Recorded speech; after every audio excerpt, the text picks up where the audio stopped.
Morning. Just wanted to jump on and just touch on a point I've just made inside our private group. There was a study out recently, Martins and Co. 2020, and it showed that in 2 years, just going to give you a quick little update on here, people regained 88% of their weight loss. So they lost on average 12 kilos in 150 odd days. Hey, Dinah.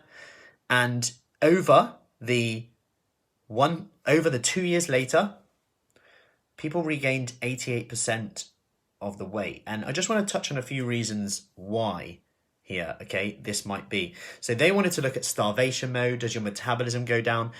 What they actually showed here was that wasn't the case, okay?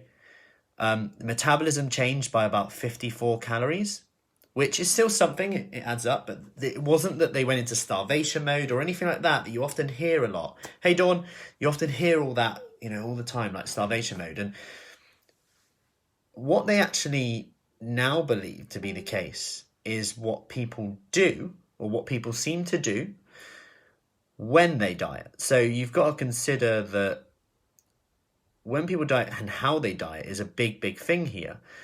The support, the motivation that someone gets. For example, being surrounded by people on the same journey as you has probably never been more important when you look at these figures, right? If you're just sticking to a diet plan, good job, go. What happens when you hit an obstacle? Have other people been through it? Is there anyone to reach out to? That's why I hope that I like to think that we have this kind of covered in our group with, myself, the other ladies involved, Julie, Katie, all involved together, helping everyone out. And not to mention Dr. Adam Bibby, who's going to be coming in doing workshops, Q&A with us on the psychology, more of this. But at the same time, what else is there? So there's something called NEAT. NEAT is non-exercise activity thermogenesis. This, in English, means just the stuff you do. Like, for example, your movement outside of exercise. So if I'm hangry, aka hungry and deprived, sometimes I start to talk like this, and I'm just a bit tired, really. Whereas if I'm fed and all good, I might be smiling, waving my arms everywhere. That adds up throughout the day. There's little things like that. Not to mention other things like just standing up more, snack-exercising, going for more walks. You might just say yes to taking the stairs instead of the elevator. Small things that do add up.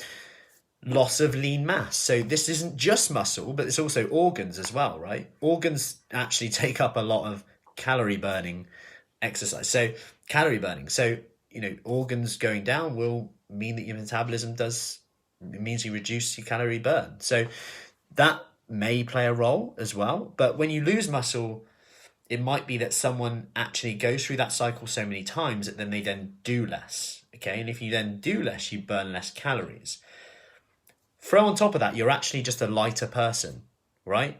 So by a lighter person, I mean, if you've lost 12 kilos, it's like you've taken a big backpack off, and instead of lugging around 12 kilos, you're now just lugging around a lot less. So you're going to burn less calories from doing the same stuff. So action points. You could make sure you're keeping your steps up as it is. One study, they actually put the weight that they lost on them. Bit extreme, but it did seem to work. So get a backpack. For every pound you lose, put a pound in your back. Could work. Who knows? That's one for you. But making sure you're keeping your steps up. Looking at your overall food intake. If you're in a rush to lose weight, you may need to go a bit harder. If not, just know that the odds are stacked up against you. This is hard. 88% weight regain in 2 years. So be patient. Remember, make this a lifestyle change. Make it so that it's fitting around your lifestyle. Don't worry about what anyone else has done. This has got to be something that you can do. Get the support, like-minded people around you, and you're in the best position to do it. Hope that helps. Any questions on that, do let me know. Hope that's been thought-provoking. If you have any questions on that, let me know. Comment below. If you want to let me know your biggest take-home from that, do let me know. If you've heard anything differently, let me know. Comment below. And if you want to get involved with our free 7-day kickstart next week, do message me. I'll get you the details. It's free. We're going to be going around a few exercise sessions, motivation, planning, and a bit more in depth of why we don't do the things that we know we need to do, and just get a simple plan to move from A to B. Want more info? Comment below with that. Any questions? Let me know. We are for our virtual coffee morning on Zoom. So, speak soon.